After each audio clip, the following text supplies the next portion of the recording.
এই সুন্দর সুন্দর রুই মাছের পেটিগুলো দিয়ে আজকে বানাবো দই রুই। তো চলো বেশি দেরি না করে রেসিপিটা চটপট শেয়ার করি। প্রথমে লবণ, হলুদ আর অল্প কাঁচা সর্ষের তেল দিয়ে মাছগুলো ভালো করে মাখিয়ে নেব।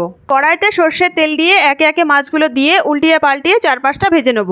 মাছগুলোকে হালকা করে ভেজে নিতে হবে, বেশি লাল করে ভাজা হবে না। এবার তোমাদেরকে আমি বলে দিই, রান্নাতে আমি 2 রকমের বাটা মশলা ব্যবহার করেছি। প্রথমটা পেঁয়াজ, লঙ্কা, আদা আর রসুন। দ্বিতীয়টা হলো পোস্ত আর কাজু বাদাম। মাছ ভাজার পর যে তেলটা অবশিষ্ট ছিল সেটাতে গোটা গরম মশলা, তেজপাতা ফোড়ন দিয়ে দেবো। পেঁয়াজ, আদা, লঙ্কা, রসুনের মশলাটা দেওয়ার পর একই সাথে লবণ আর জিরে ভাজার গুঁড়ো অ্যাড করলাম। মশলাটা কষানো হয়ে গেলে পোস্ত আর কাজু বাটা দিয়ে আবারও তেল ছাড়া পর্যন্ত অপেক্ষা করতে হবে। মশলা থেকে তেল ছেড়ে দিলে ফেটিয়ে রাখা দইটা দিয়ে মশলার সাথে ভালো করে মিশিয়ে নিয়ে আরো কিছুক্ষণ সময় কষাতে হবে। তারপর অল্প পরিমাণ জল অ্যাড করে গ্রেভিটা ফুটে গেলে একে একে মাছের পিসগুলো দিয়ে আরো 2 থেকে 3 মিনিট ফুটিয়ে নিতে হবে। সবার শেষে অল্প গরম মশলা ছড়িয়ে দিলেই ব্যাস রেডি রেসিপি।